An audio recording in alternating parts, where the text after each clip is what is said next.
कर्म का रहस्य, जो हम करते हैं वही बनकर लौटता है। क्या आपने कभी सोचा है कि कुछ लोग बुरे कर्म करके भी खुश क्यों दिखते हैं और कुछ लोग अच्छे होकर भी दुख क्यों झेलते हैं? अगर कर्म का फल तुरंत मिलता तो शायद ये सवाल ही नहीं उठता। लेकिन याद रखिए, ईश्वर की अदालत में देरी हो सकती है, अन्याय नहीं। आज की यह कथा आपको अच्छा बनने की नहीं, अच्छा कर्म करने की मजबूरी समझा देगी।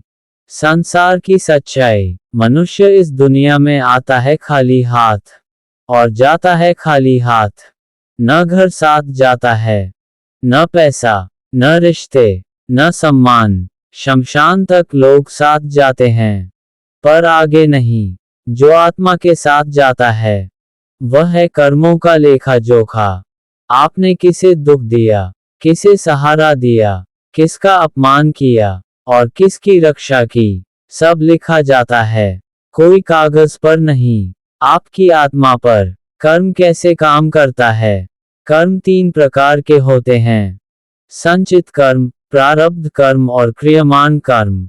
जो हम पिछले जन्मों में कर चुके वह संचित है, जो आज हमें मिल रहा है वह प्रारब्ध है, और जो हम अभी कर रहे हैं वही हमारा भविष्य बना रहा है।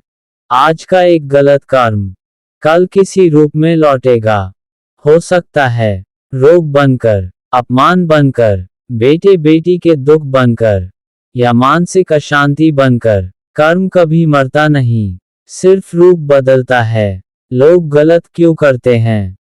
लोग कहते हैं सब गलत कर रहे हैं, तो मैं सही क्यों रहूं?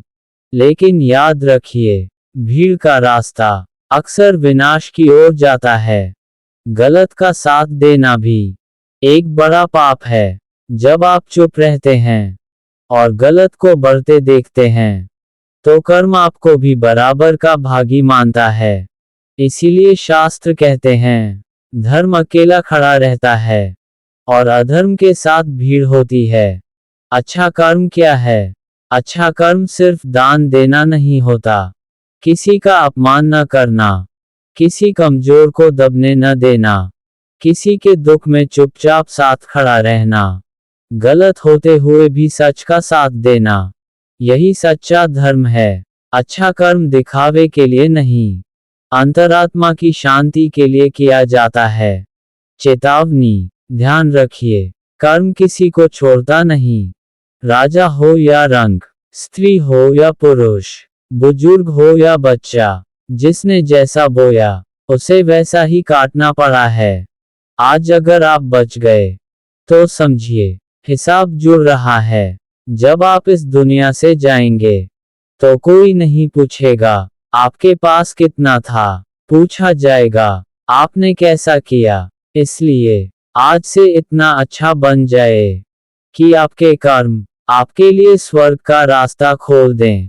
क्योंकि अंत में हम इस दुनिया से सिर्फ कर्म लेकर जाते हैं, बाकी सब यहीं छूट जाता है।